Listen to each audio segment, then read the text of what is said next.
and we call that the Bay Area Rapid Transit, BART. Now, the forum is for District 5 and District 7. These forums are sponsored jointly by the League of Women Voters, Eden Area, and West Contra Costa County. I am Linda Whitmore, Program Planning Coordinator for the League of Women Voters of the West Contra Costa County. The League of Women Voters is a nonpartisan political nonprofit that encourages and informs for active participation in government. The League never supports or opposes candidates. However, we do take stands on issues. This year's election presents new and unprecedented challenges for voters, and we are committed to providing the resources that voters need to exercise this most fundamental right of our democracy, and be sure that their vote will be counted. Please remember that you must be registered to vote by October 19th. All registered voters will receive a mailed ballot in early October. Options for in-person voting will be available as well, both early and non-election day, November 3rd. Please visit the California Secretary of State's website for complete voter information. In addition, please visit Voter's Edge to get in-depth information about what's on your ballot. The League of Women Voters is a nonprofit organization. If you would like to support our work and free events such as this one, please become a member or donate at lwvc.org or go to our website for more information. I would now like to introduce 3 women from the League of Women Voters from West County who are going to be the interviewers or questioners for tonight. When I call your names, ladies, please raise your hand or wave. We have Ann Munoz, Consuelo Lara, and Genoveva Calloway. And now we'd like to welcome the candidates for BART directors for District 5.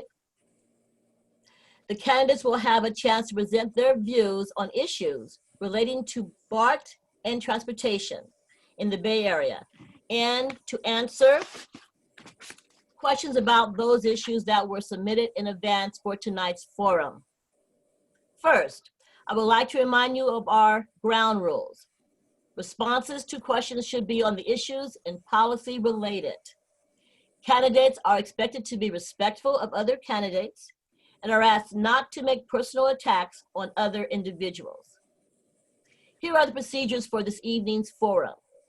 The candidates will have the opportunity to make a 2-minute opening statement and a 1-minute closing statement. Opening statements will be in alphabetical order by first name. Closing statements will be in the reverse alphabetical order by first name. Each candidate will have 60 seconds to answer questions. The order of answering each question will be rotated among the candidates. Each candidate will have the opportunity to answer the same number of questions.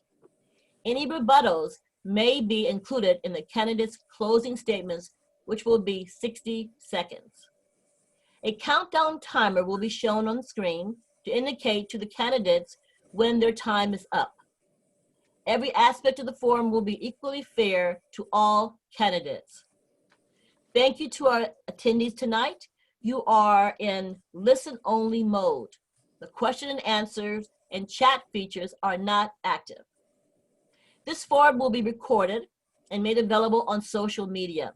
You have many important decisions to make by November 3rd. Tonight's forum will give you an opportunity to learn more on how to make a professional and for your votes. And so now let's begin. BART directors are elected to serve by geographic district, 1 director per district. There are 3 candidates running for BART District 5, John McPortland, Mike Wallace, and Stephen Dunbar. There are 2 candidates running for BART District 7, Latifah Simon and Sharon Kidd. So if you want to stay on for the second forum at 7. You're welcome to do that.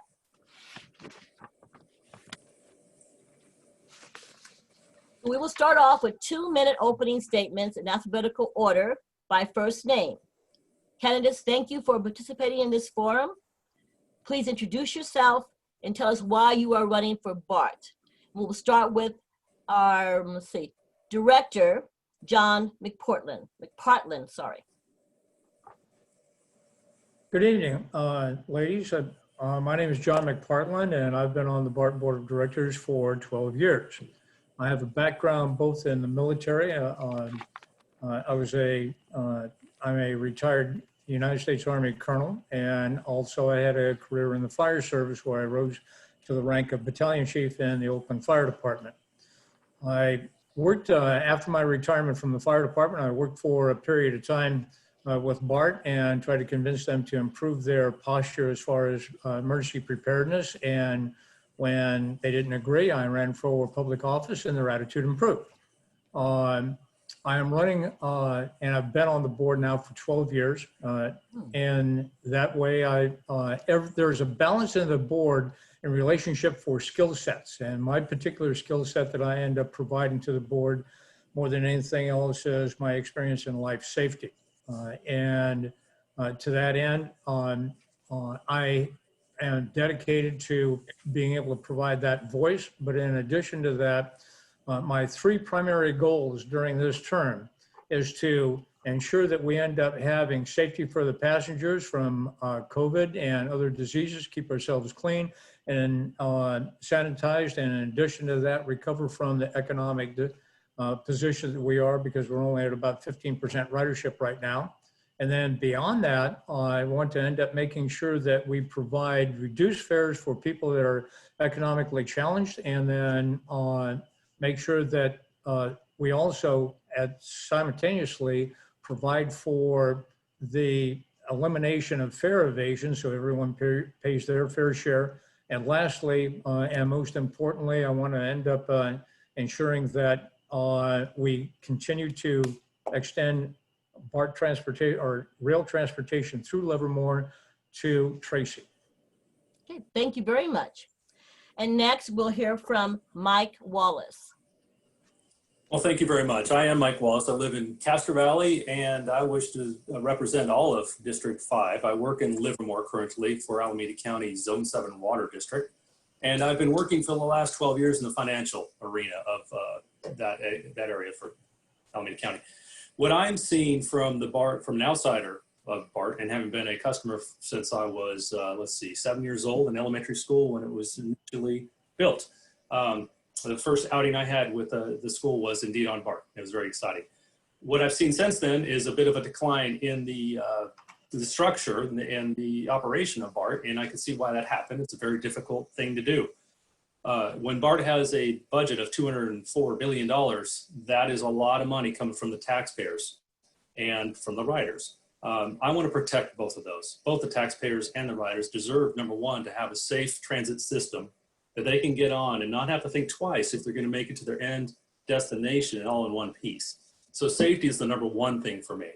The second aspect is a cleanliness and a good experience for everybody dealing with BART, both in the offices, at the stations, and on the trains themselves. They shouldn't have to worry about getting dirty or stepping in excrement or other things in their transit. That just should not even be a concern. And I think BART can do a much better job with that. Not ever going to say it's an easy thing to do, because the BART board has tried, but there's a lot more that can be done. The third aspect is really the financial stability of the organization. BART does need indeed to be run like a business and not just a government entity that can always be asking for more money. It needs to be self-sustaining as much as it can. The ridership's down 90%. The income as a result of that is down significantly, and we need to attract those riders back. The only way to do that is to give them a nice, safe place to transit, to get to work, to get where they want to go, when they want to go there. So please vote for Mike Wallace. I'm there to represent you. Thank you. Thank you. Thank you very much. And now we'll hear from Stephen Dunbar. Good evening. My name is Stephen Dunbar. I'm running for BART District 5 to represent the Tri-Valley, Castro Valley, Hayward, and Fairview, and other unincorporated areas. I'm running to represent BART as a formerly transit-dependent rider who had seen where the failures had occurred for me. I live and work in Livermore. I used to live and work in Hayward, and for a time I was living in Hayward and working in Livermore, and I had a lot of trouble getting to work on time because of BART, but also because of the transit system in general, and because it was unsafe for me to bike to work at times as well. So I'm running to make sure BART is open, accessible, and sustainable. And what do I mean by those three things? By open, I mean it's easy for anyone to access BART and their representatives and the staff at BART. That means the people who are advocates, the people who are just laymen and just using it to get to work, and are transit dependent. And also for other public agencies to get involved in BART as well. I've seen some miscommunications there. I'm running to make it more accessible. My mom was also transit dependent for a long time due to disability. And I've seen how public transit is a huge enabler for their lives, for people who have disabilities and other ailments. There's a lot we can do there in terms of station design and access to make sure that it's accessible for all those people. And finally, sustainable. Sustainable is environmentally sustainable, of course. Getting cars off the road is a huge issue with climate change and with the road dust and other things that go into disadvantaged neighborhoods, particularly where our trucks banned on 580, for example. And also fiscally sustainable because of that lifeline it provides to people. It needs to be there to serve them in the future. You can visit dunbarforbart.com. Thank you. Okay, thank you. And now I'm going to turn the mic over to the ladies from the league who are going to ask the questions. And we're going to start with Anne. Thank you. The first question is, what is your top priority for District 5? Director McPartland? The top priority for District 5, my personal top priority is going to be life safety in this environment of COVID-19. It is insidious, and we are doing everything in our power to make sure that we have the social distance requirements for the mask. And in addition to that, instead of being a petri dish, we end up making sure that we have a clean, completely clean environment by virtue of the fact that we have filter systems and we are installing ultraviolet lights to clean the ventilation system, and we wipe down the cars at the end of every run, which for us ends up going from here to Coleman. Thank you very much. Mr. Wallace, same question. Perfect, thank you. First of all, I wanted to thank the League of Women Voters for having this forum. I meant to say that to begin with. You guys do a great job, and I appreciate this opportunity to talk to the public. The number one aspect I look at, and because I have a wife of 30 years and two daughters who are now grown, and we've been on the transit system a great deal of their lives and my life, it needs to be safe. I want anybody to be able to get on the BART train any time of day and not question their own safety. And I think the only way to do that is to make sure we have adequately trained personnel, including the police department, and that they're well funded so that they can have enough officers on duty to respond to whatever they need to. But better yet, not even respond, but actually keep things from occurring because of the fact that they're there. So I see safety as the number one aspect to number one, bring the riders back. So the 90% that are gone, or 88% actually that are gone now, will be enticed to come back and not have a second question as to whether their safety will be impaired at all. So safety is the number one thing for me. Thank you. Okay, thank you very much. Mr. Dunbar. Yes, my number one priority is openness. And I'll tell you why I use that first. Because we need to make sure that people trust what BART is doing, what BART directors are doing, and what BART staff is doing, and what other riders are doing, and making sure we have all this information available. Director McPartland talked about the UV lights and things, and we need to make sure that that information gets out of the public so they do feel safe. They know that BART is responsive to their concerns. So that's sort of safety through openness. We do need to be making sure that people are safe and secure in themselves and in their families. And I think the number one way to do that is to make sure that they know that we're taking care of this via our open communication. Thank you very much. And I'm going to stop you for a minute, please. Candidates, if you have to ask for a question to be said again, please do. Feel free to ask to repeat the question, okay? Thank you. Thank you, Linda. Appreciate it. Mhm. Okay. We understand that we are currently sheltering in place, but before COVID-19, how frequently did you ride BART and what was your experience as a rider? First person to answer, I'd like Mr. Wallace. Oh, thank you. It conjures back memories that weren't that long ago. So I guess roughly 7 months ago was the last time I rode BART. And it was to a show over in San Francisco with my wife and another couple. And the trains in general are great. I really love the new trains. They're actually inviting. However, the experience in the San Francisco end of the line, coming out of the show, we saw Hamilton, which I was very lucky to get in to see. It was great. Yeah. Absolutely amazing. So we're all happy leaving the show, and we walk down the stairs and going toward the BART. And as we're walking the stairs, this young man runs down the stairs, pulls down his pants, and defecates right there on the stairway. Oh, wow. It was the most grotesque thing I've ever seen in my entire life, I have to admit, and I've seen a lot. But that stuck in my mind, and every time I see that other couple, they always bring that up. And it's like, that just can't be. That can't be what the experience is all about. We can be way better than that, and we need to be better than that. Sorry to share that sort of graphic, but it's real. Thank you. Mr. Dunbar. Can you repeat the question after Certainly. the last time ride? Certainly. We understand that we are currently sheltering in place.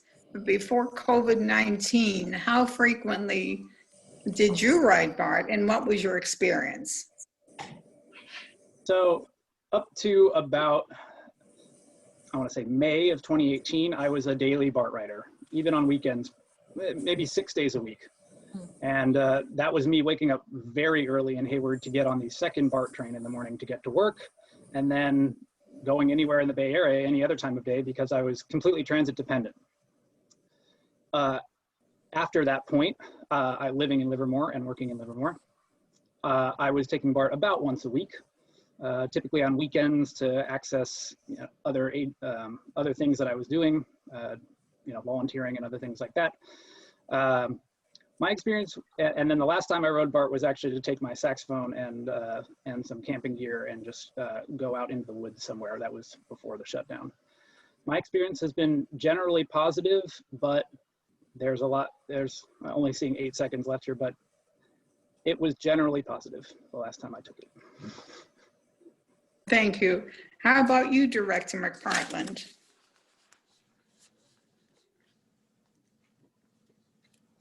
Director, we can't hear you. You're on mute. I really didn't pay that much attention when I was working in the fire service. It was just another target hazard that I had, and that all changed on the 17th of October, 1979, when a good friend of mine died in the Transbay Tube fire. At that time, I became dedicated and started studying BART for survival and with that and my crews. And upon my retirement from the fire service, I started taking students to do orientations there.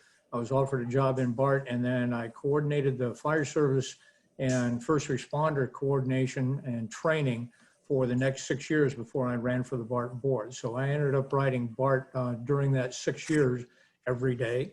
And I continue to write BART when I attend meetings because I end up going to meetings on a regular basis in downtown BART or in downtown Oakland or anywhere else.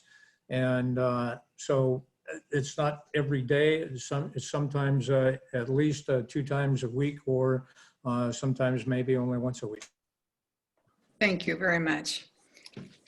Many BART riders are concerned about their personal and property safety. How can the BART Board of Directors address the safety concern of riders?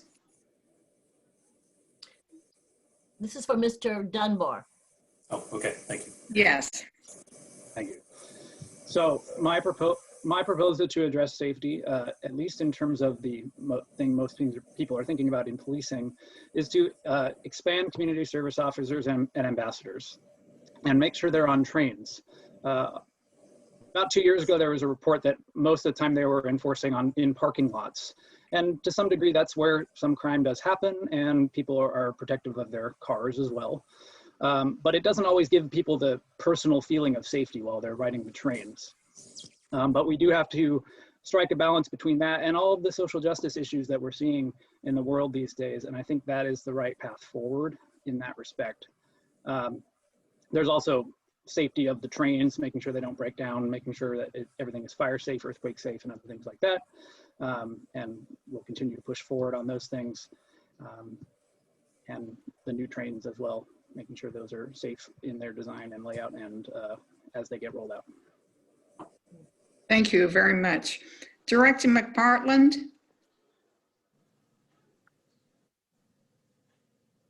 Okay, can you hear me? Can you hear me? Oh, yeah, okay. Okay, Ann. Repeat the question, please. Yes, certainly. Many BART riders are concerned about their personal and property safety. How can the BART Board of Directors address the safety concerns of the riders? Well, the first thing that we need to do is we need to increase the visibility of the law enforcement so that we end up having the return or restore the confidence of the public and the fact that there's going to be a safe environment. We need to end up controlling the vandalism that is occurring. And we're going to end up doing that in 3 ways, and we're working on that right now, and that is put a lid on fare evasion that allows people to get on board where they can end up stealing property, and phone theft is the biggest thing that we deal with. Increase the surveillance that we have along those lines, and then in addition to that, have the basically partner with communities in order so that we can take care of the homelessness problem and the ambassador program so that we can reduce the amount of vandalism that we have and help on that side of the public. Okay, thank you very much. Mr. Wallace? Yes, Ann, thank you. I appreciate that question. That rings dear to me. Number one, we have to attract back the customers. We need people to use transit and feel safe in doing so. I've said that, I think, the 3rd time now, because that is so absolutely key. If you can't get on a train and know you're going to get to your destination safely, you won't take it. And you shouldn't take it, if that's the question. So how to do that? It is, number one, with law enforcement having a profile, a high profile. It's also protecting station attendants and the rest of the employees too. They need to have that safe aspect and have backup and have training to deal with the issues they have to deal with. But number one is the board has to deal with the problems at hand and not kick the can down the road. I really appreciate hearing John say that they're implementing a couple of things, but a lot of those items should have been dealt with many years ago.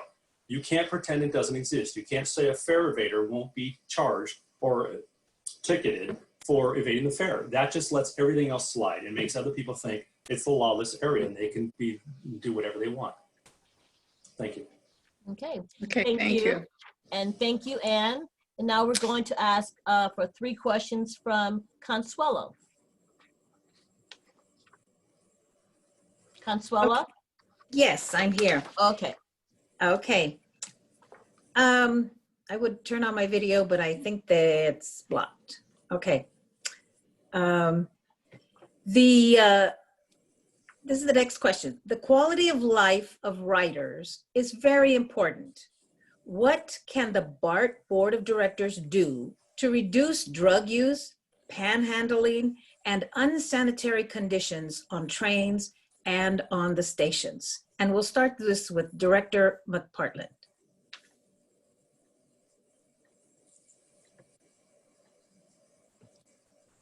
You're muted.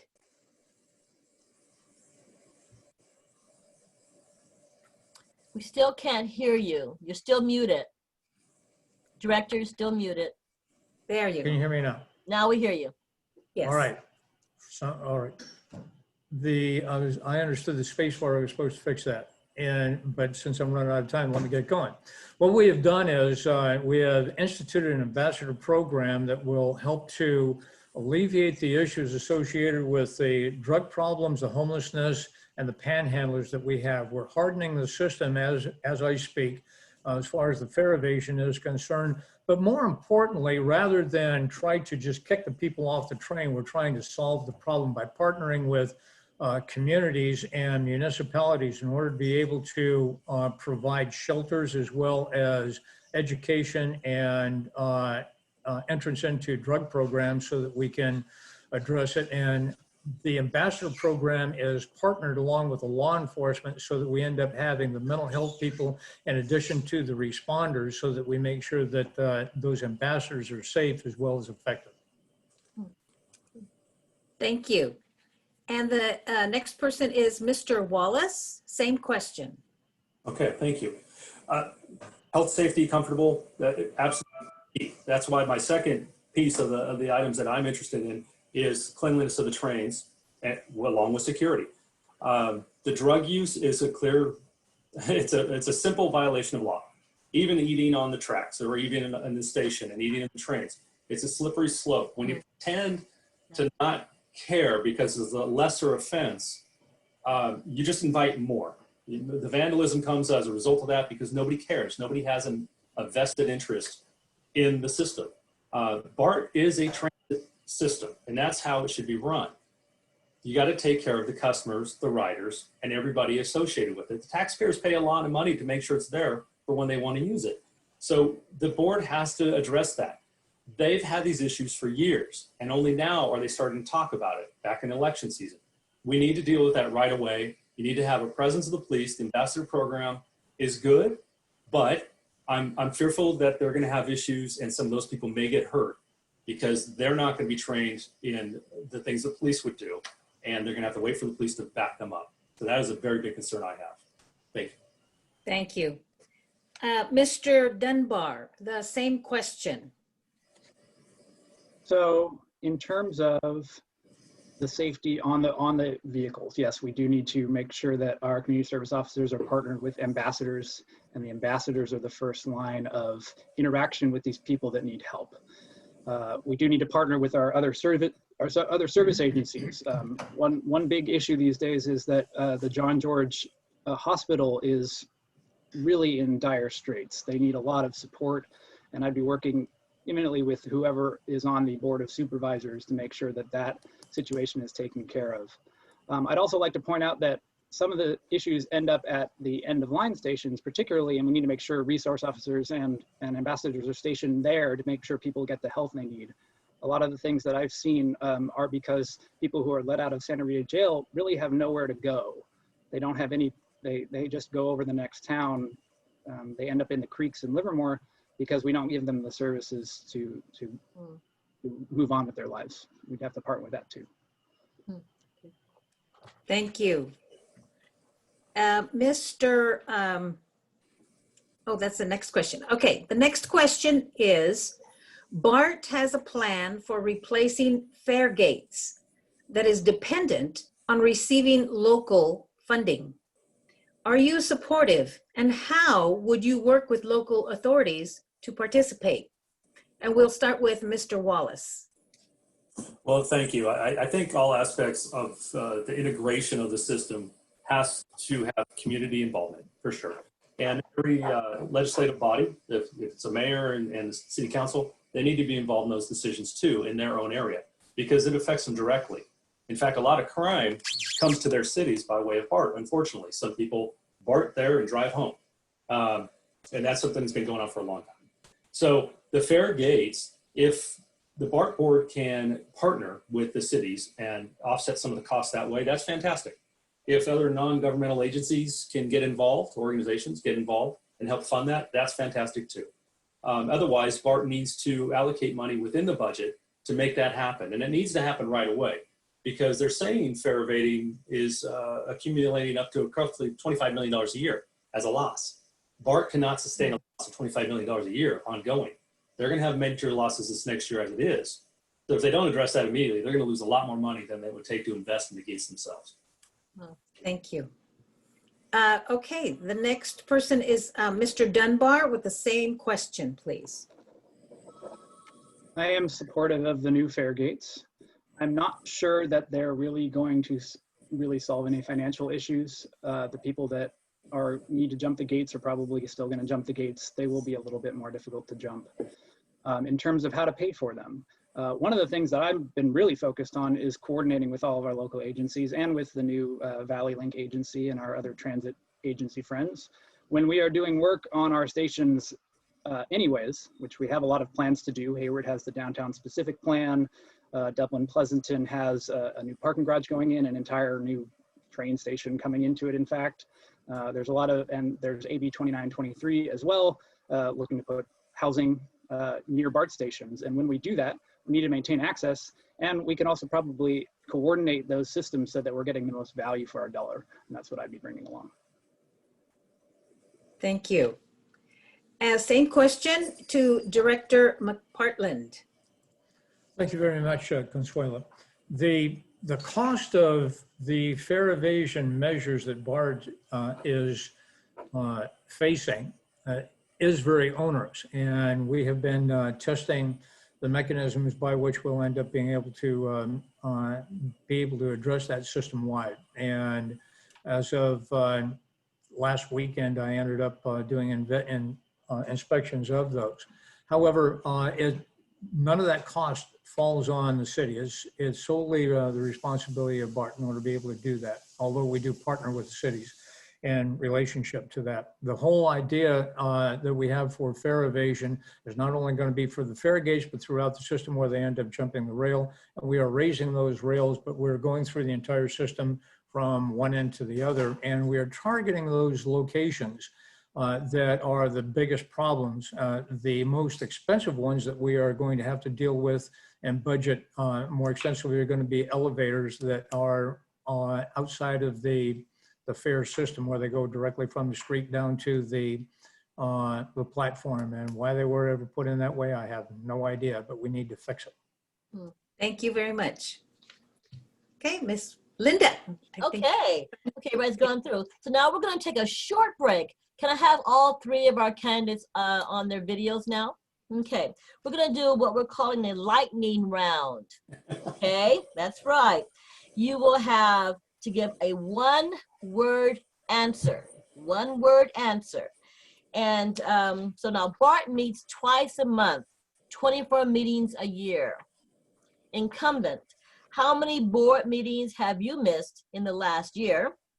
And challengers, how many board meetings have you attended in their entirety in the last year? I'm going to give you a second to think about it. Count on your fingers. And then we're going to have you do the lightning round. Give you a second. Okay. So, Director Partland, can you answer? How many board meetings have you missed in the last year? None. None? Excellent. Okay. Challengers, and we'll start with Mike, Mr. Wallace first. How many board meetings have you attended in their entirety in the last year? 2. Okay. And our last candidate, how many board meetings have you attended in the last year? Mr. Dunbar? None. None. Okay. That concludes our lightning round. Okay. So we're going to go back to our 1-minute questions. And I'm turning it back over to Consuelo. Thank you. Okay, this is the next question. Last year, there was a total system failure. What can you do to ensure that this is not repeated? And we start with Director McPartland.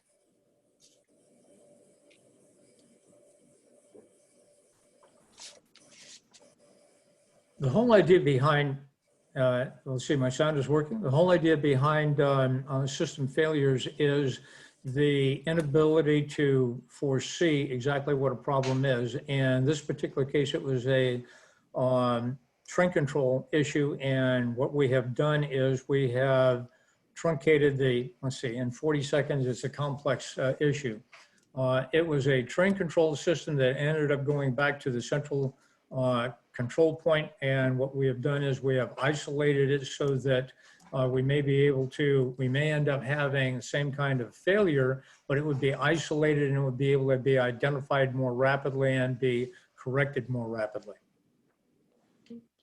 Okay, thank you very much. Same question for Mr. Wallace. Thank you. That's a difficult thing for the board to do because BART has a lot of employees. They are the specialists. The board is not the specialist. They're essentially the overseers of staff, and they need to make sure there's corrective action. So whenever an occurrence of that does take place, staff needs to conduct an absolute investigation and find out what occurred. It's great to hear from John that they know what occurred last time, and I think it only shut down for a couple hours, but that inconvenienced a lot of people, and there could be people who lost their jobs because they didn't get there on time. So that can't happen. There are other changes or other stoppages that occur because people jump on the tracks and they have to shut down for investigations there too. But in terms of systematic aspects, being a computer system, stop failing back to a centralized point, they learned from that. I doubt that that's happening again. But the capital expenditures need to occur, so they're replacing old mechanisms, old computers and controllers, and so that those failures don't occur as a result of that. Thank you. Thank you. Same question for Mr. Dunbar. Yes, they need to announce exactly what goes wrong when things go wrong. When we see on an SF BART Twitter alert that it's a mechanical failure, we have a 10-minute delay. And we see that every day between now and sometime in mid-July, I believe was the last day we didn't have a delay like that. Then we need to get really open about what's actually happening. We are accelerating some capital projects in this downtime that's happening right now with COVID. We need to continue that as to the degree possible. I'm actually a transit systems engineer. I'm an electrical engineer working on bus manufacturing. So I do understand a lot of the systems that go into these vehicles and these systems as well on an engineering basis, but Mr. Wallace is correct. It's not the board's job to actively get involved in that. It's the board's job to see metrics over a period of time and make sure that none of them are impacting people. But even 10-minute delays impact people if you miss a transfer that only comes once every 2 hours. Okay, very good. Thank you. Thank you very much. Okay, it's back to me again. And now I'm going to turn the mic over to Genoveva. Apologize, Genoveva. Your turn. Hello, everybody. The first question is for Mr. Wallace. And the question is, what BART policy direction do you support regarding future BART development plans that have been impacted by the ridership drop from COVID-19? Well, the capital expenditures right off the top, shifting some of the personnel over to and being paid by capital improvement program is a little bit questionable on my side. Generally, funds like that aren't supposed to be used for payroll. And I understand wanting to safeguard employees' jobs, and I totally support that. And I want to find any way we can keep jobs, all the jobs possible. However, with the drop in ridership, there could be a big issue down the road of money being available for ongoing operations, let alone capital expenditures. So bringing the new trains on board, I'd like to see that expedited. That's one place to keep people busy. They need to be replaced as soon as possible. I believe a lot of them are waiting to be put on tracks. Some of the expansions that were to take place out in the valley didn't happen. That reverted $400 million back to Valley Link. So linking that together, linking BART with Valley Link would be very key for transportation going out to the valley. So that's another piece. Thank you. Thank you. Mr. Dunbar. Can you please repeat the question? Yes, what BART policy direction do you support regarding future BART development plans that have been impacted by the ridership drop from COVID-19?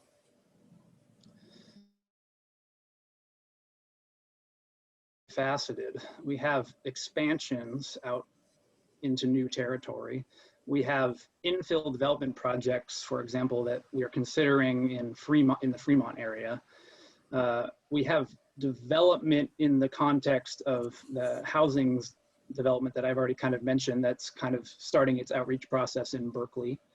And we have, development on the system itself, which is to say the trains and the stations and the fare gates and any new technologies we're using to mitigate COVID.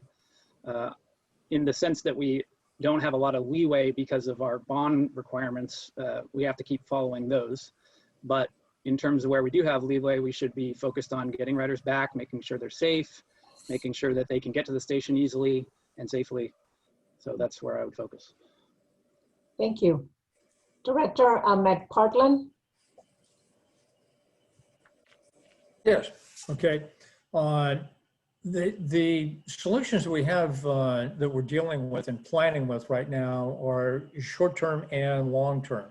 On the short-term end, we are supporting Congress to get $34 billion nationwide in order to be able to sustain the transit agencies throughout the entire nation, because we're all running anywhere from 10% to 15% or 16% of normal ridership.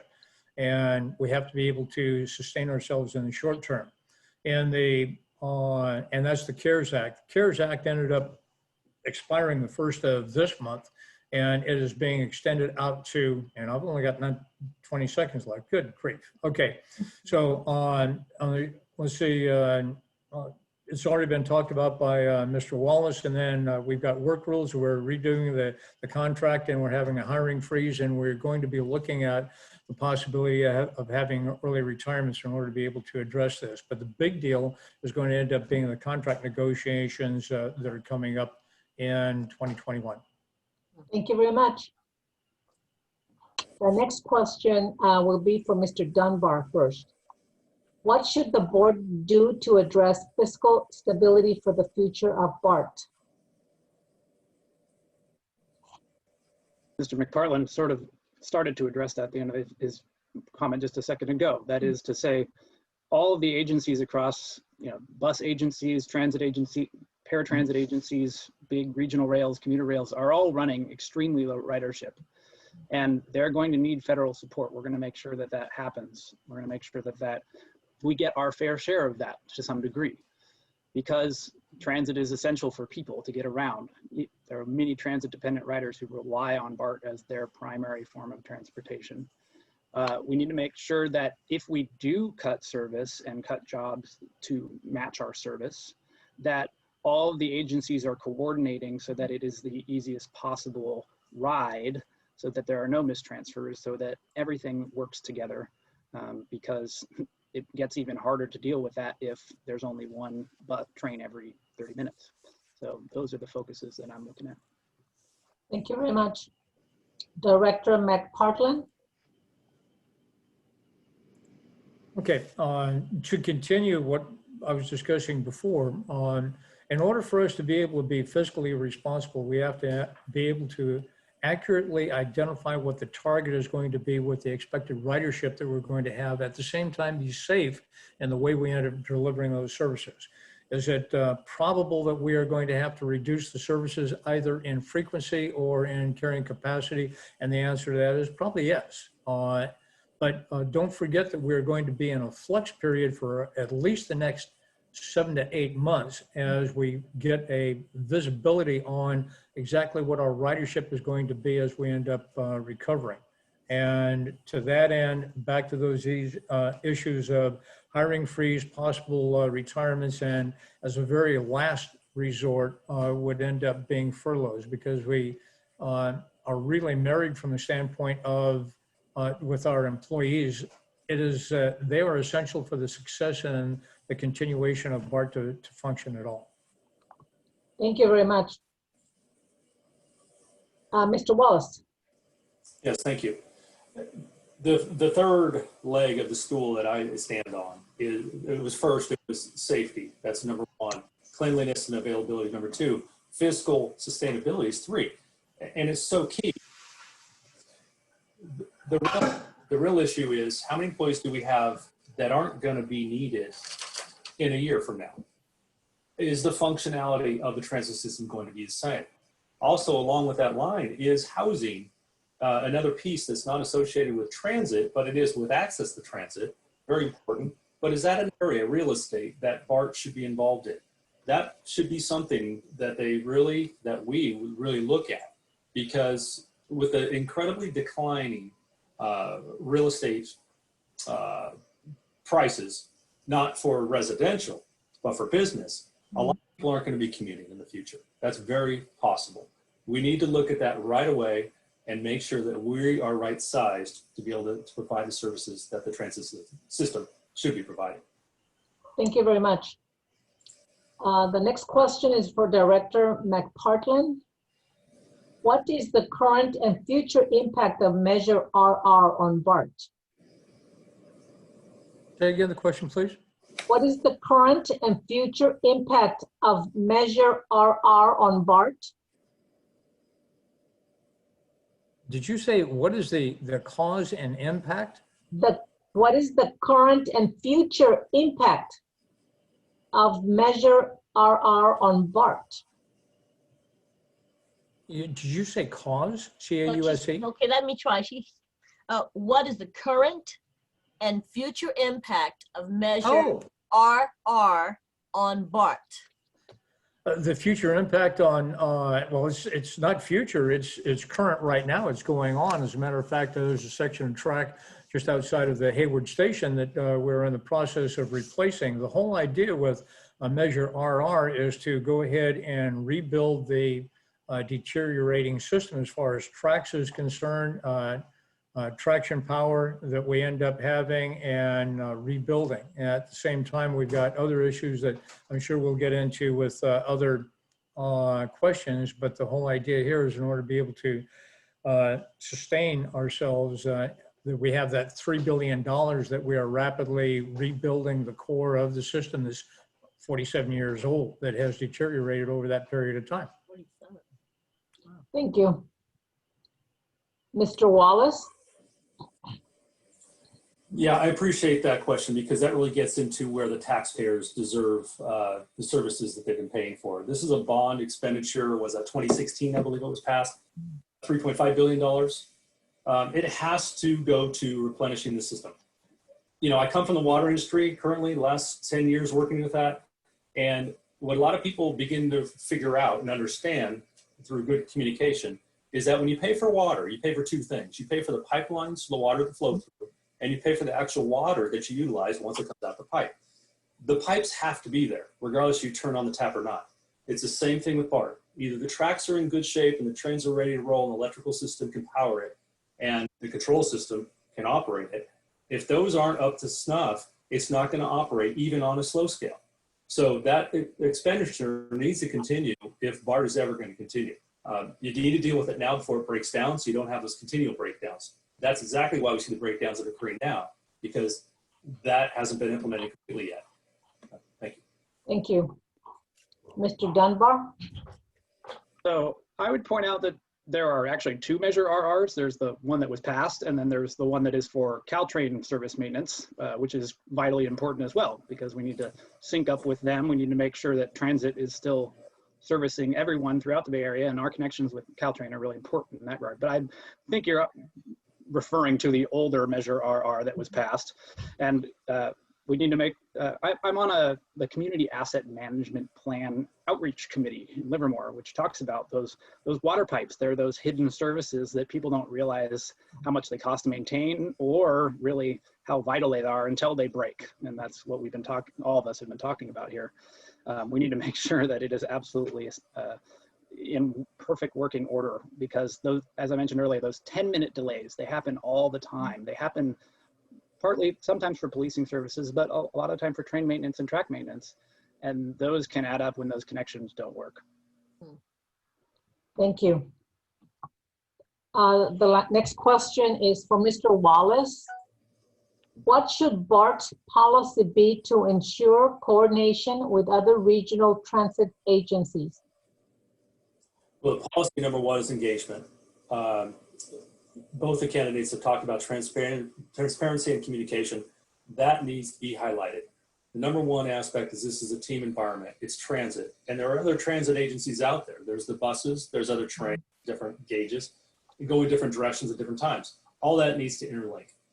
The idea is we are responsible for the entire Bay Area and the linkage of transit for everybody. We don't know where they're going or where they're going, when they're going, but they should know when we're going, where we're going and when, so that they can be part of that. And if we can link it, the Clipper card is a great idea.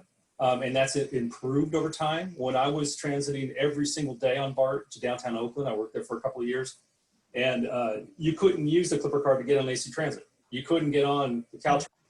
That should be fluid. Those should interlink so somebody can use the same card to get on different apparatus. It just makes it simple, and that just takes communication. So the board can focus on transit and work in partnership with all those other entities. Thank you. Mr. Dunbar? Indeed, it is vitally important that we talk with all of our different transit agencies and make sure that they communicate, and even our other cities. There was an unfortunate thing that happened last weekend where Hayward still thought that the BART shutdown was going on and communicated as such on their media feeds, but BART had to correct them to say, hey, actually we finished early. There's no shutdown this weekend. And that, caused people a little bit of confusion.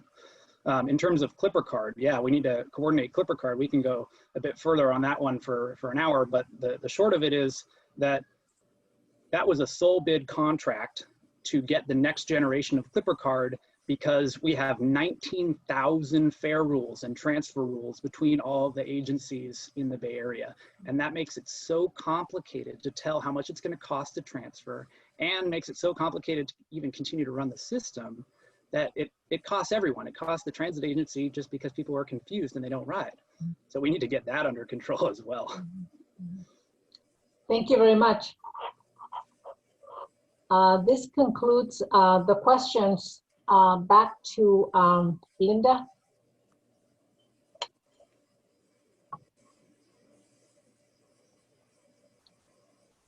Linda.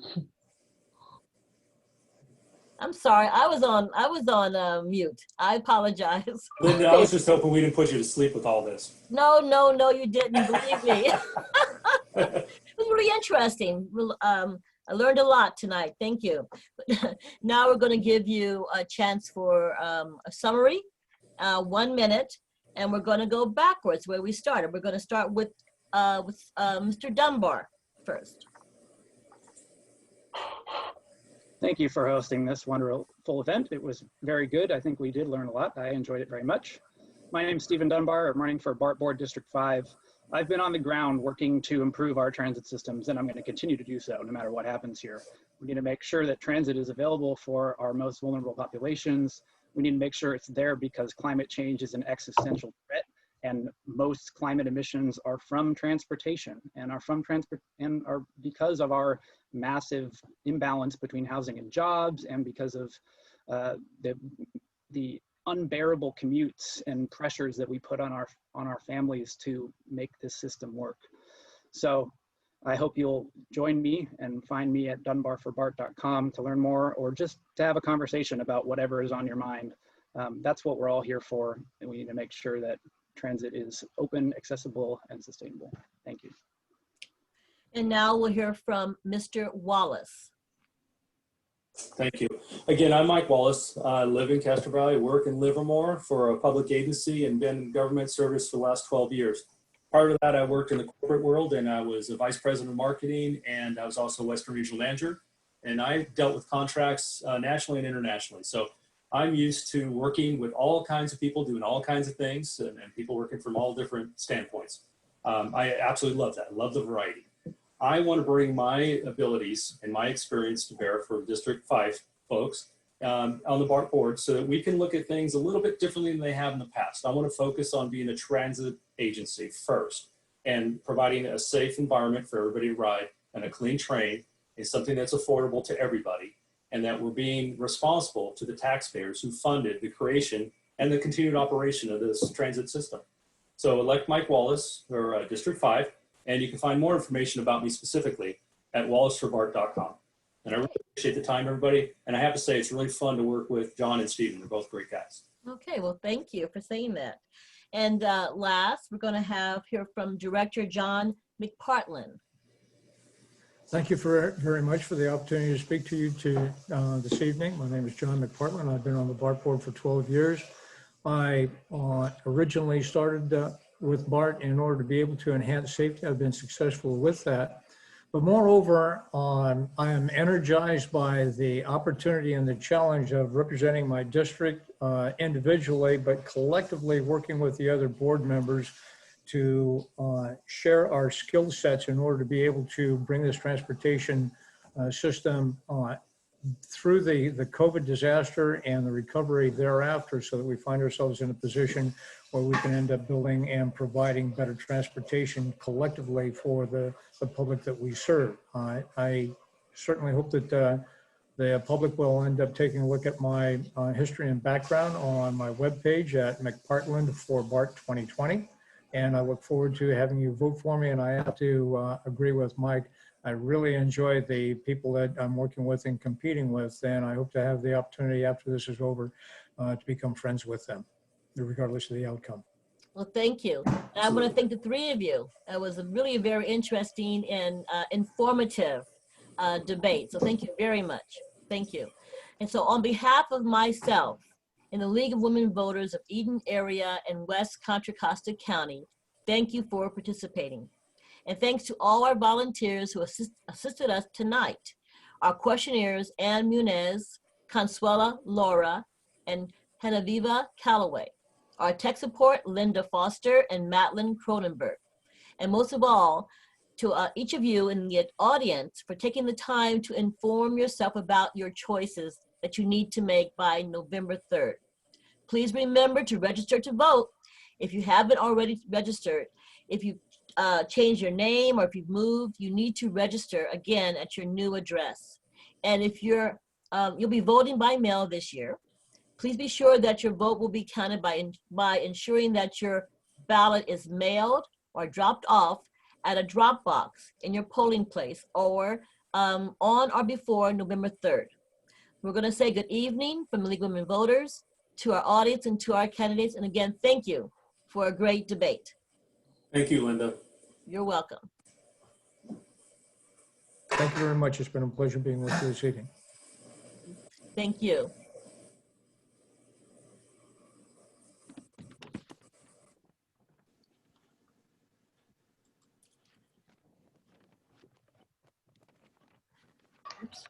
Madeline, I just wanted you to know I paused the recording.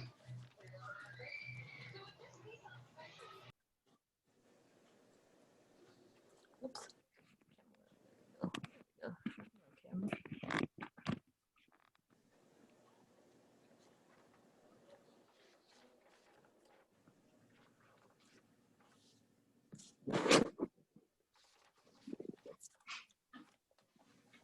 Guys, that went well. You did a good job. Very nice. Consuelo, I see your name spelled twice, different ways. Is it Consuela or Consuelo? Oh, it should be an O. Okay. An It's O. an A on your, let me see. I know. On your screen, it's an A. It sure is. I don't So know if I can. you confused me. I was saying Well, Consuelo, Consuela, that I saw it on your screen. It said Consuela. Consuela, you should be able to rename it, retype your name in. So you think I threw me got it. off. I was saying Consuelo. That's, wait a minute. Her screen says A. No, you had it right. Okay. It sure is. You had it right. Well, it went well because of all of you who pre-organized this. That's why it went well. You job. guys did a great job. Well, I see we have Sharon on. I'm Linda Whitmore. I'm the moderator. And Latifa. There you go. Okay, your head's cut off. Good evening. Latifa, your head is cut off. Move your, there, that's better. Yeah, yeah. Okay, now you have a head. Forehead. Okay, Okay, Madeline. we're ready to start again. Okay, we ready to go? Give me a minute. 1 minute. I got my. Okay, so Madeline, count 3 or whatever. Ready to go? We're ready to go. It got paused. So you, Linda, can you start it again? Yep. Yes. Great, thank you. Okay. Oh, not this Linda. Wrong Linda. Sorry. Not this. Yeah. And now you can start. Okay, ready to go? Good evening and welcome to the candidate forums for the 2020 election for Bay Area Rapid Transit, which we call BART. And this forum is for the directors from District 5 and District 7. These forums are sponsored jointly by the League of Women Voters, Eden Area, and West Contra Costa County. I'm Linda Whitmore, Program Planning Coordinator for the League of Women Voters of West Contra Costa County. The League of Women Voters is a nonpartisan political nonprofit that encourages informed and active participation in government. The League never supports or opposes candidates. However, we do take stands on issues. This year's election presents new and unprecedented challenges for voters, and we are committed to providing the resources that voters need to exercise this most fundamental right of our democracy and to be sure that their vote will be counted. Please remember that you must be registered to vote by October 19th. All registered voters will receive a mailed ballot in early October. Options for an in-person voting will be available as well, both early and on Election Day, November the 3rd. Please visit the California Secretary of State's website for complete voter information. In addition, please visit Voter Edge to get in-depth information about what's on your ballot. The League of Women Voters is a nonprofit organization. If you would like to support our work and free events such as this, please become a member or donate to the League. You can go to our website. I'd like to introduce the 3 women who from the League of Women Voters, West Contra Costa, who will be asking questions tonight. They are, and when I call your name, please raise your hands, okay? They are Ann Munez, Consuelo Lara, and Genoveva Calloway. The candidates, and now let's welcome the candidates for BART Director for District 7. The candidates will have a chance to present their views on issues relating to BART and transportation in the Bay Area, and to answer, to answer questions about those issues that were submitted in advance for tonight's forum. First, I would like to remind you of our ground rules. Responses to questions should be on the issues and policy related. Candidates are expected to be respectful of other candidates and are asked to not make personal attacks on other individuals. Here are the procedures for this evening's forum. The candidates will have the opportunity to make a 2-minute opening statement and a 1-minute closing statement. Opening statements will be in alphabetical order by first name. Closing statements will be in alphabetical order by first name in opposite direction. Each candidate will have 60 seconds to answer questions. The order of answering each question will be rotated among the candidates.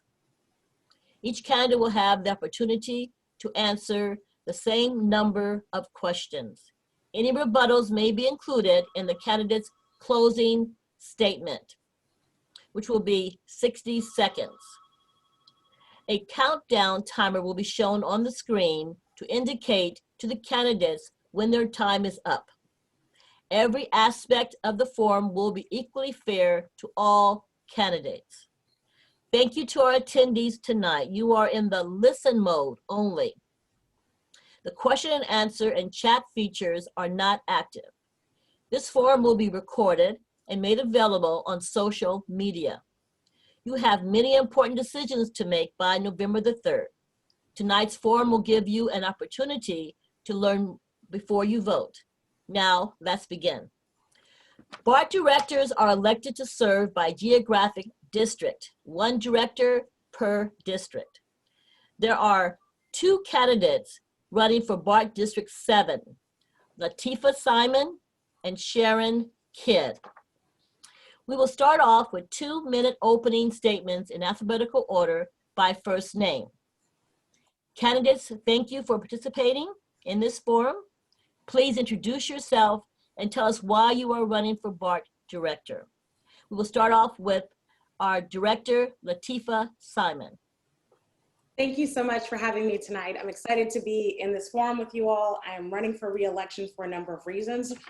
The first being over the past 4 years, I've worked day in and day out to advance a more equitable BART. Sure, we have so much more to do, but from advancing a sanctuary policy to ensure that folks who don't have papers get to ride our transit system, to ensure that our police officers' labor won't be commandeered by the federal government's deportation machine, to advancing information and policy and moving forward to making sure that young people, teenagers and elders and disabled folks were able to keep their discounts, to moving forth safety measures led by young women and girls with the Alliance for Justice and the Alliance for Girls.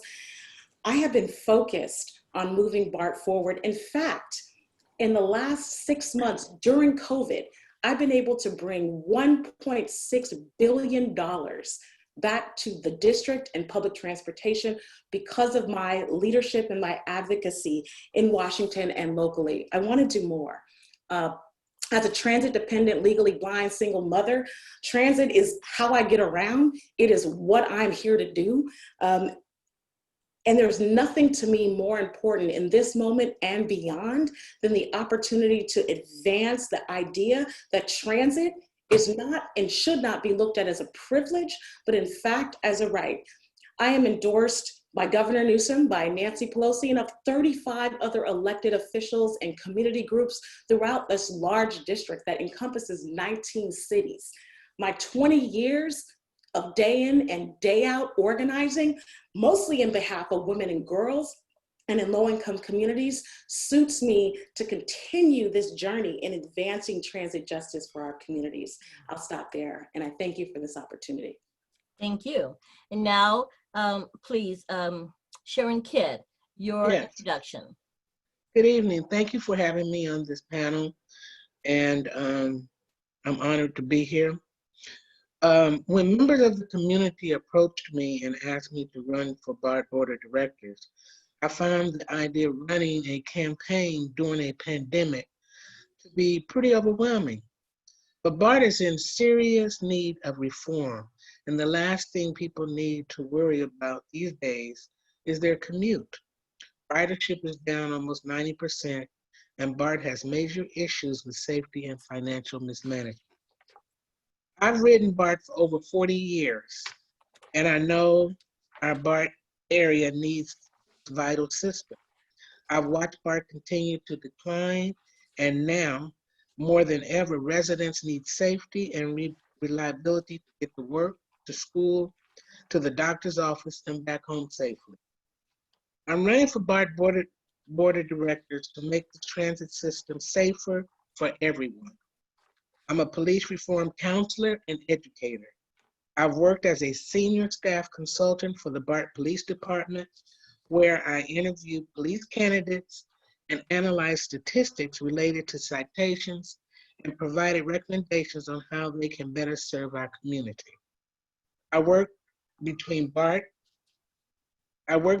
BART Police Department and the community when a young woman was brutally stabbed in the summer of 2018. For over 20 years, I've been an intervention specialist with the Oakland Police Department Youth Mentoring Program, where I helped launch a model city program aimed at helping first-time juvenile offenders find jobs and stay in school. Now, in my introduction right there. Thank you. Okay, thank you very much. Thank you. You're welcome. And now I'm going to turn the microphone over to our first interviewer, and this is Ann Muniz. Thank you very much. The first question is, what is your top priority for District 7? And I'd like to direct the question to you, Director Simon. Thank you. Clearly, transportation all over the country is in crisis, and not only continuing reform efforts, because clearly there are reform efforts, and there was the brutal murder of Nia Wilson just mentioned. I stood face to face with her family at her funeral, and I am very, very clear also as a victim of violent crime, as someone who's moved forth reforms and also real programs. I led the initiative under Kamala D. Harris called Back on Track that's so celebrated around advancing opportunities for justice. I'm very clear that transit is in crisis. And in order for us to keep the railroad running, not only are we going to need to make tough decisions focused on our values, but we're going to have to bring money home. And what I have done in this last 5 months is ensure that, one, that there are more safety folk on staff during operating hours. But for me, the focus is to keep resources and the trains running during this process.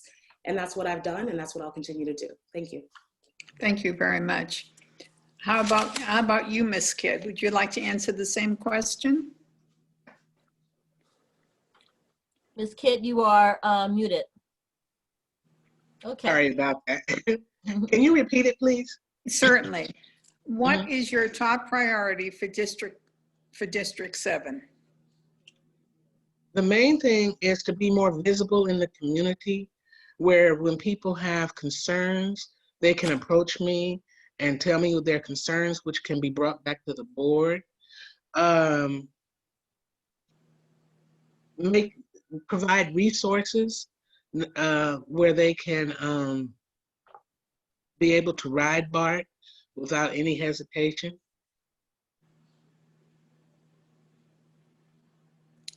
Okay, thank you very much. You're welcome.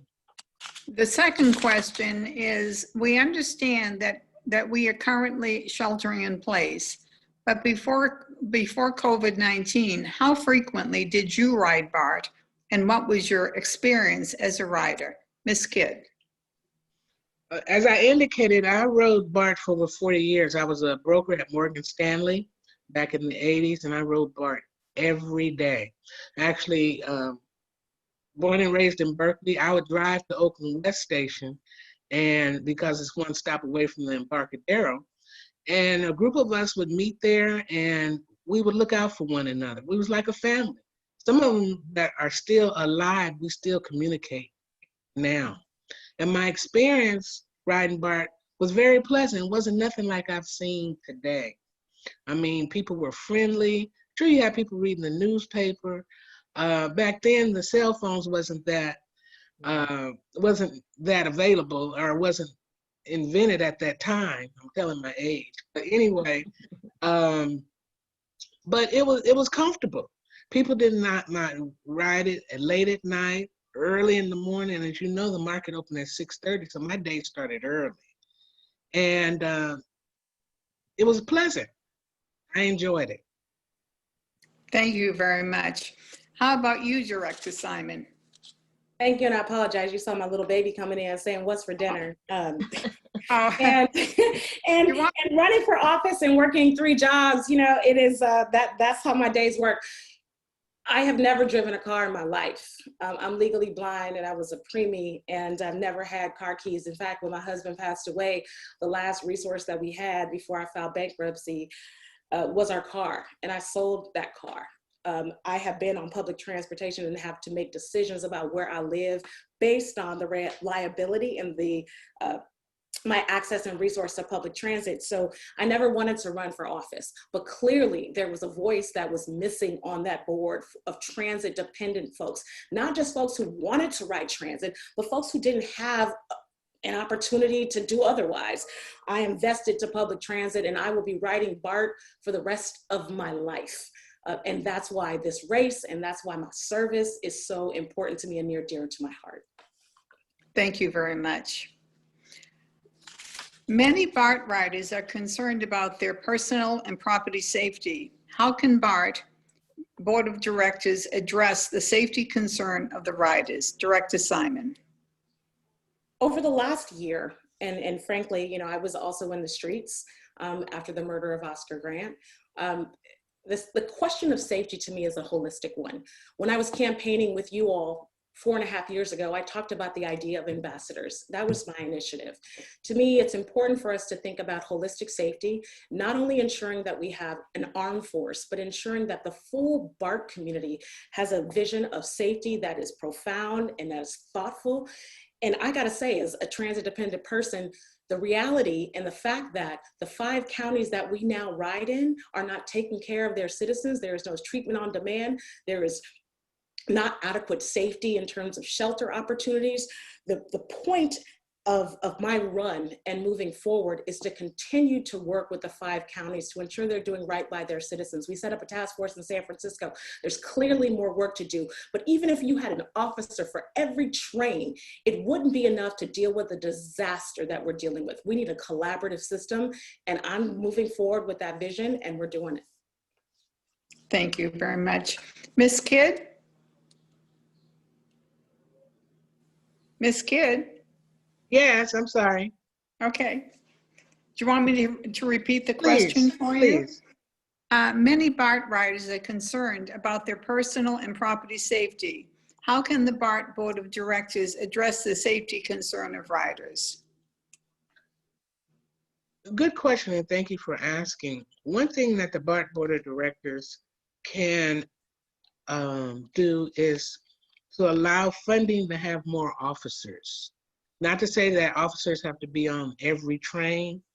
I've done ride-alongs, walk-alongs. I've been out with the ambassadors and the officers. And to have a call in Oakland, to have a call in Pittsburgh and you're in Oakland, it takes time to get there, even to Coliseum. We need more officers. Qualified officers. And one thing about the safety is that the riders have to be accountable for their own safety as well. They have to look at things that they're doing. You get riders on the train that's counting a large amount of money. Well, that's not the place to do that. Okay. Thank you very much. Okay, well, thank you, Anne, for the first questions. We're now going to turn the mic over to Consuelo. Thank you. Okay, here is the next question. The quality of life of riders is very important. So what can the BART Board of Directors do to reduce drug use, panhandling, and unsanitary conditions on the trains and on the stations? We'll start with Director Simon. Sure. Thank you for the question. I get this. And just next week, you'll see I'm hosting a session with a group called Alliance for Girls that has interviewed over 5,000 girls in the Bay Area. We're focused on gender safety. But I'm also clear, outside of ensuring that during COVID, that officers from 9 to 12, where BART has shut down, are being put inside of the BART system during 9 to 9. That's not enough. Advancing the ambassador initiative, which I pushed forward and won, that's not enough. Safety is about wayfinding, is it about lighting, it is about infrastructure, and it's about a trained force, not only armed folks. Again, it's our station agents, it is our workers who are focused on cleanliness, ensuring that they have the materials. The last thing I'll say here is right after COVID, right after the shutdown, BART couldn't figure out how to get PPE. I got on the phone and got 3,000 masks. It is about ingenuity. It is about moving forward and understanding what riders need. And that's the work. That's the work. It's about organizing and getting resources. Thank you very much. Ms. Kidd, the same question. Yes. Can you repeat it? Yes. Please. The quality of life of riders is very important. What Correct. can the BART Board of Directors do to reduce drug use, panhandling, and unsanitary conditions on trains and on the stations? Okay, great. Thank you for the question. One thing the BART Board can do is have resources available for that clientele that rides BART. Sometimes people, the homeless, don't have nowhere to go. Sometimes I talk to the assistant service workers, and at the end of their shift, the homeless is still there. It has to start from within each city to find resources for those individuals, the drug addicts, the homeless, and to make not only BART safe, but your streets safe, because you have to walk through the streets to get to BART. And as I tell people, BART is a car. The people that ride BART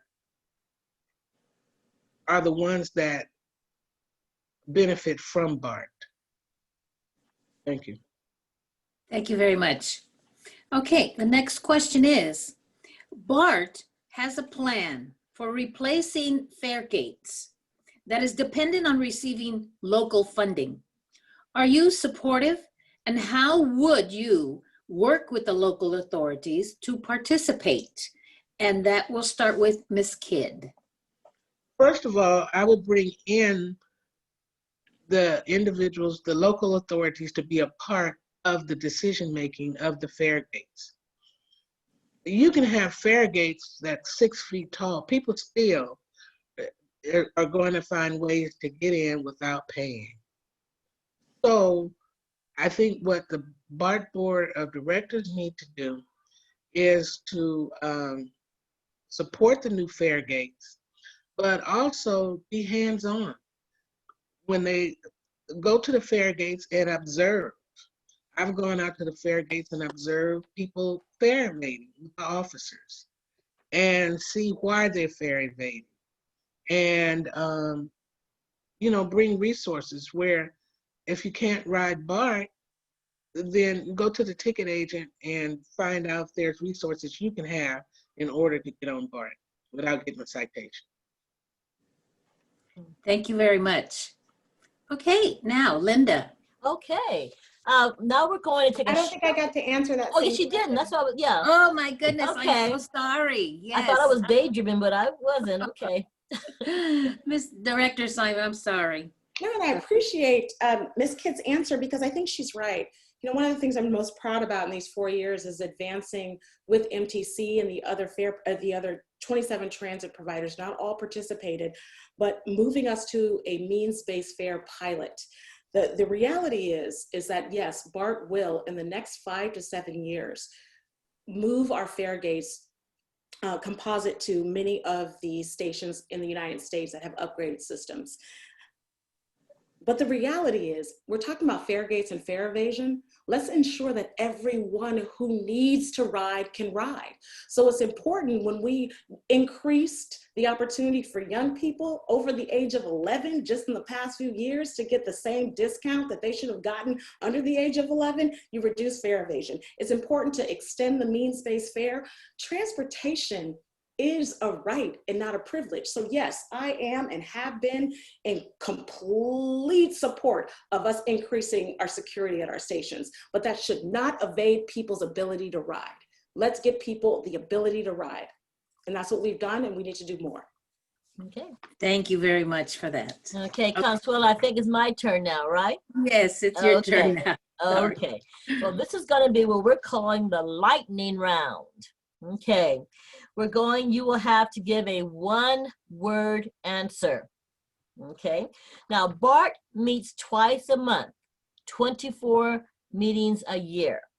For our incumbent, Director Simon, how many board meetings have you missed in the last year? Take time to think about it. How many board meetings have you missed in the last year? For our challenger, Ms. Kidd, how many board meetings have you attended in their entirety in the last year? Okay, you both have a second to think about it. Okay, I'm going to go to Director Simon first. How many board meetings have you missed in the last year? 0. 0. Ms. Kidd, how many board meetings have you attended in the entirety in the last year? I'll say 2. Okay, thank you very much. So that concludes our lightning round. Okay, just one question. We're going to get back to our 1-minute answers now. And I'm turning it back over to Consuelo. Okay, thank you very much. All right, this is the question. Last year, there was a total system failure. What can you do to ensure that this is not repeated? And we start with Miss Kidd. Okay. Well, first of all, I am not a technician. However, being on the BART board and this would occur, I would be there to find out what the issue is, help with getting the word out to the community of other ways where they can get around to their specific places to go.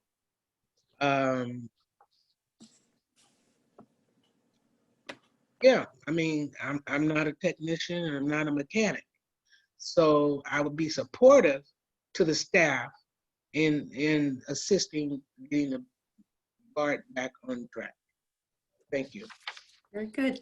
Thank you very much. Same question, Director Simon. It was in 2016 when the BART Communications Department put out a slew of messages that BART had reached the end of its useful life, meaning that so much deferred maintenance had not happened in over 2 decades. That's a whole generation.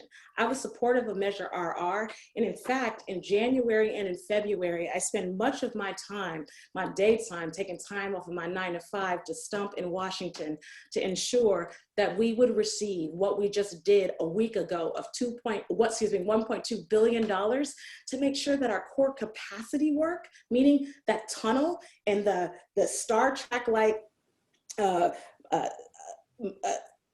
what we call it is our modality to move trains through the tunnel, that we had the resources to completely rehab our system. The system shutdown that you mentioned last year, it also happened just 2 weeks ago. So moving forward, you need to have people who know how to get resources to get the capital work done. I'm proud to say that I brought that resource back, and we will begin moving on that work. Okay. That Thank was you the very last much. of your questions. And now we're Okay. going to give it to our third representative from the league, Genoveva. Genoveva. Thank you, Linda. Okay, my question will be to Director Simon. What BART policy direction do you support regarding future BART development plans that have been impacted by the ridership drop from COVID-19? Can you say the first part of the question again? Yes, it's a long one. What BART policy direction do you support regarding future BART development plans that have been impacted by the ridership drop from COVID-19?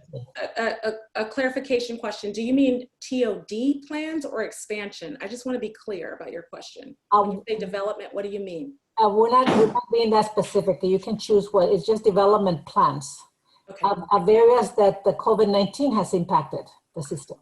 Great. So in terms of the service plans, I made the most difficult decision of my tenure at BART just a few months ago to limit BART service, closing it at 9 to 12, using data as the algorithm to make decisions, right? So in terms of the TOD work that we're doing, transit-oriented development, it is crucial that we develop low-income and moderate rate come-in housing in BART stations throughout the district. Even during COVID, it's important that we understand that COVID is real now, and it also will move. Our ridership will increase, maybe not to the 430,000 riders that we had daily. We need to keep moving on transit-oriented development. We need to continue making tough decisions and thoughtful decisions as we move through this process. That's why when I implemented a budget in July 1, it was clear that we were going to do quarterly check-ins. You'll see in the next 3 weeks, we will come up with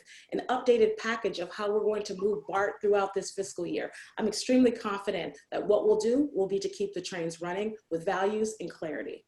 Thank you. Mrs. Kidd? You're on mute? You're on mute. Okay. Yeah. Great, thank you. I'm in agreement with Ms. Simon about the housing. However, with the housing near BART or on BART property, I think it should be open to the community and BART employees. Many of the employees that work at BART don't even live in the area, and they have to commute in. And I think with the housing, like at MacArthur, half of the building is empty. I drive by there all the time, and it's empty. With this COVID, I think we need to concentrate on safety and cleanliness on the train so the riders can get back on the train and go to work like they normally have before COVID hit. Thank you. Thank you very much. You're welcome. The next question is for Ms. Kidd. We'll start with you. Yes. What should the board do to address fiscal stability for the future of BART? Well, look at, thanks for the question. What the BART board needs to do is to look at the main issues that is affecting BART, that was affecting BART before COVID, and that's affecting BART now. Look at the issues and do bullet points. You know, start at the main issue and go down the line. And one thing I want to say is BART Board of Directors need to take in consideration, and I'm not saying that they don't, but I would, being on the Board of Directors, take in consideration with the community and the ridership. I'm a senior citizen. I'm not, trying to get to this place or that place. I had a career, but my thing is the community, and it has been over the last 20 years. Thank you. Thank you. Director Simon? Thank you. With 12% ridership and the fact that BART, our operating budget, relies on 80% of fare box to fund our operations, there's clearly a crisis. And we were clear about that as president of the BART board, working very closely with our budget staff. In my training, I have a policy degree from Mills College, go Mills, go Cyclones. Understanding performance-based budgeting within crisis is extremely important. That sloppy budgeting, making huge cuts off the board in the very beginning, is irresponsible. That we needed to use a data-driven process, which we have done. It again in October, and at the October 22nd meeting, you'll see the package that I'm moving forward with almost a $50 million deficit. We will closely close that deficit this year. However, in the next fiscal year, we have a $177 million deficit to close. I cannot count on a windfall from Washington, although we'll work very hard to get it. We'll make decisions that are thoughtful, that keeps riders riding, and that keeps our institution solvent. And it's gonna be tough, but I'm there to do it. Thank you. Director Simon, what is the current and future impact of Measure RR on BART? I love this question because, I was one of the, early supporter even before I got on the BART board of RR. RR was again addressing the horrific reality that the management in BART over the many decades hadn't focused on the system impact of not focusing on deferred maintenance. With RR, we will in fact create more safety. Safety is not just police. Safety is rail. Safety is making sure it's earthquake retrofitting. It is lighting. It is, again, wayfinding. Where are you going? How do you know where you're going? I'm excited about what we've done with RR. And again, bringing back significant resources from the Department of Transportation in Washington, D.C., just further creates an amazing opportunity for us to advance that work. During COVID, we're doing something called load shedding. We don't have a lot of riders, but we're taking our seasoned engineers and our journeymen and putting them over within the capital projects to expedite that work. And I'm excited about that. We'll be moving forward quicker than we thought. And RR is moving forward, and so are our projects. Thank you. Ms. Kidd? Okay, from my understanding and reading up on RR, and I have to admit, I'm not that familiar with RR as Ms. Simon, but I know that with RR, BART is able to revamp the system, upgrade, do appropriate upgrades, do necessary upgrades. Again, the safety of BART is not just the police, it's riding the trains, the third rail, being on time, and those are very important things. So being on the board, I would familiarize myself with about RR and get assistance from the other BART board members that are on the board. Thank you very much. The next question will start with Ms. Kidd. What should BART's policy be to ensure coordination with other regional transit systems, agencies? Well, one thing is to meet on a regular basis, be open to ideas, and collaborate together. Again, I'm not familiar with all the transit agencies. I am familiar with San Francisco. And just to come together as one, because BART goes through all those areas. So even San Jose, you need to come together and sit down at the table and come up with plans that would be conducive to all agency transportation. Because without people riding the transportation, you won't have transportation. Thank you. Ms. Director Simon. Thank you so much.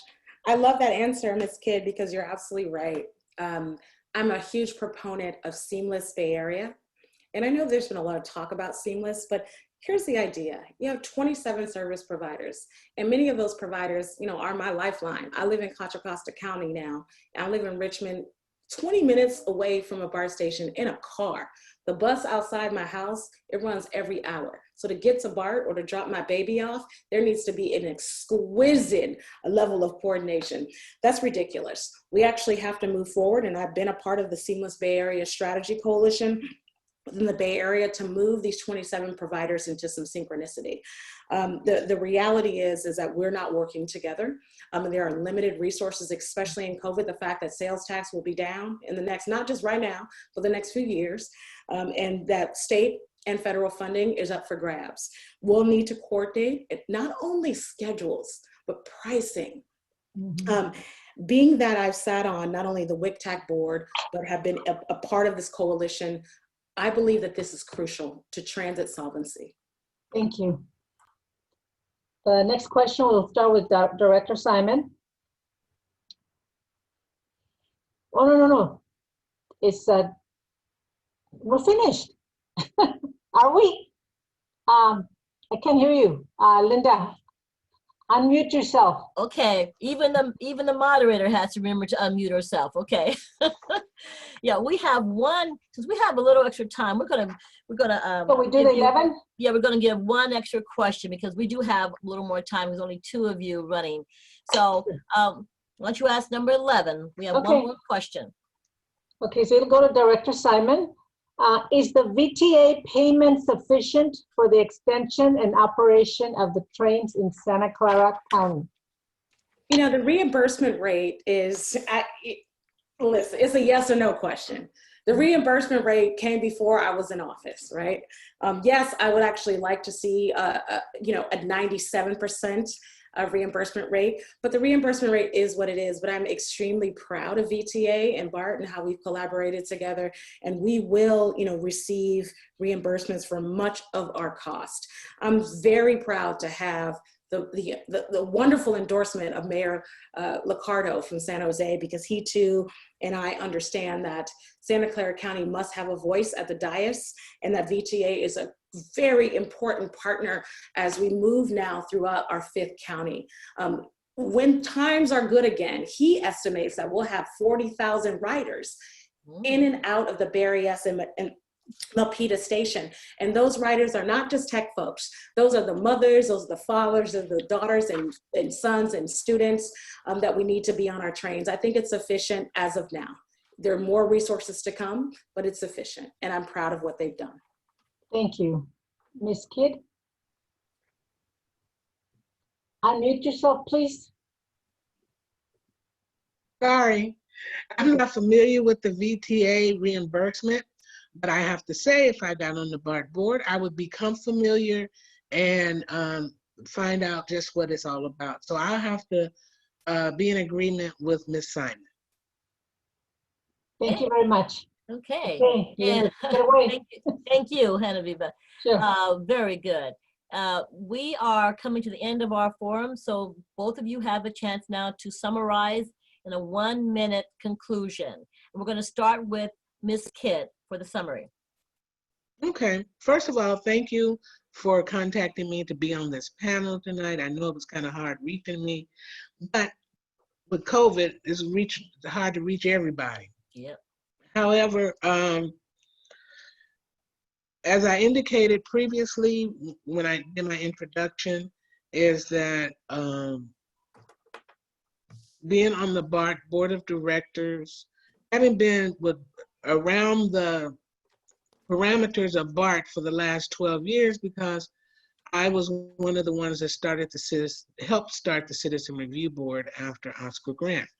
So, and then going into the police department and coordinating with Ms. Cronigan when she was there doing the strikes and everything. I think that being on the BART board would be a learning experience for me and an asset for the board because of my affiliation with BART. Thank you. Thank you. Now, Director Simon, 1-minute summary. Thank you. I spent the last 4 years connecting with transit scholars, transit advocates, writers like myself, with young women, that's my background. I ran the Young Women's Freedom Center for 12 years and got a MacArthur Genius Award for the work in advancing public safety for girls most affected by violence. Most recently, Gavin Newsom appointed me to be his senior advisor for police reform. What's clear to me is that transit will and can be left out in the conversations about the recovery. But transportation, especially BART, which is the spine of the Bay Area, it's the like the engine of our economy. We are the 18th largest economy, the Bay Area, not the state, in the country. And so not just for transit-dependent riders, but for everyone who used to and could in the future ride our trains, I want to continue to be a voice for that. What's important to me is not only to look at old solutions, but new solutions. And I want to work with all of you all to move forward our transit community. I'm so thankful for being here tonight. And thank you, Ms. Kidd, for joining me tonight. Well, I want to thank both of you for an excellent debate. I learned a lot listening to you. So thank you for all you do for our community and for stepping forward to run for director on BART. And so I'd like to thank Director Latifah Simon and Ms. Sharon Kidd. Thank you again for tonight's debate. Thank you. Now, on behalf of myself and the League of Women Voters of Eden area and West Contra Costa County, I want to thank you for participating, and thanks to all our volunteers who assisted us tonight. Our questionnaires, Ann Muniz, Consuelo Lara, and Genoveva Calloway. Our tech support, Linda Foster and Madeline Kronenberg. And our timer, all I have is the first name. I want to thank Ed, our timer, for a great job. And most of all, we want to thank each of you in the audience for taking the time to inform yourself about your choices that you need to make on November 3rd. Please remember to register to vote if you haven't already registered. If you've changed your name or if you moved, you need to register again at your new address.